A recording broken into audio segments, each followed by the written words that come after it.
So I'm currently working on a late 50s, early 60s Adler Universal 39. And I just wanted to go over the escapement because it is quite a bit different than any American-made machine. And I'm actually quite fascinated by it. So you see here the machine with the carriage removed, which is quite interesting on its own. But I'll go over that in another video. So we have here the counterweight that this machine is fitted with. This is the escapement, and this bar that you see here will prevent the keys from hitting the platen whenever it reaches the end of a sentence.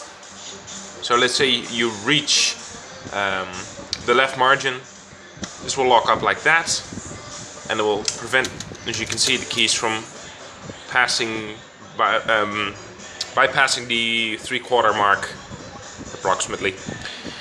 Anyways, looking back at the escapement, so this is the counterweight. The actual weight is fitted behind the bell, which you can maybe see a little bit. It's driven by 3 gears. This gear over here is fixed to that gear and is fixed to the gear below it, which is directly attached by a shaft to the counterweight. Then there is a 4th gear on which the actual carriage track will run. This is not directly attached to that gear. The reason for that is it will allow you to create a bit of a swing before the counterweight will actually engage, so that you don't start off with a heavy counterweight already preventing you from, or creating already more of an effort to return the carriage. So it's quite genius. It still allows you to easily remove the carriage, but it will also prevent the carriage from flying every which direction in order to prevent exceeding wear and tear. Looking at the actual escapement, we have a few features here.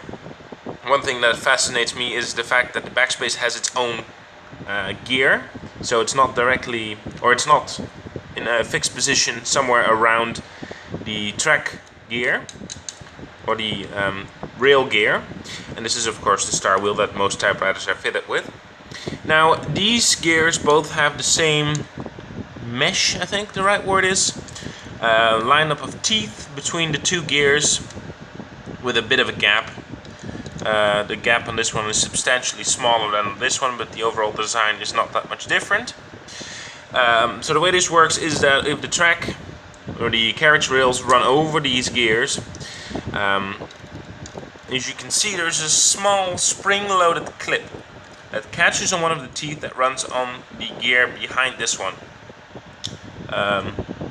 So the star wheel has a 3rd or 2nd gear.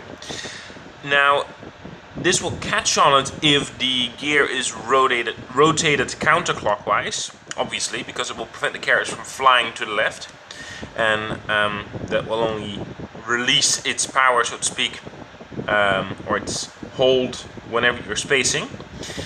This gear will return easily by rotating it clockwise, because as you can see, that clip is not grabbing onto the teeth the way, because of the design, of course. This is the backspace key, which is fixed, or the backspace gear, which is fixed to this gear. But again, there is a space between them, so there's more of a shaft that connects the 2, which I find interesting, but it works very well actually. I think more machines should have adapted to that. I haven't seen it all that much. I've seen it a few times.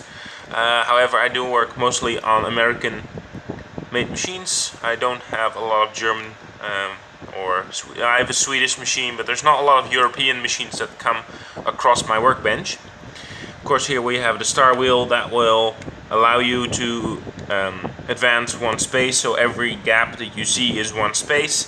Therefore, if you, for example, have a 10 pitch or 10 character per inch typewriter and you're swapping out the escapement, you want to make sure that you get the right star wheel, the right escapement for the machine, because if you, for example, have a 10 character per inch machine and you're putting a 12 carriage per inch escapement in it, that's going to look wacky. Then you have the carriage release rollers over here, which when pushed down, this is done by a bar that runs underneath the carriage, and if you push down on the carriage release leverage, will lower that bar and it will disengage the gear. As you can see, it will disengage the gear from the star wheel, and it will allow you to move it freely because the teeth don't line up at this point. You release it, the teeth line up again, and it catches. then this clip, spring-loaded clip here, will prevent the gear from rotating counterclockwise. So yeah, I will go into a more detailed view of the overall machine once I'm finished with it. It's a customer's and it will have to be done today, but I'll see if I can fit one in. I'm almost done with it. As you can see, I've cleaned the keys already quite a bit.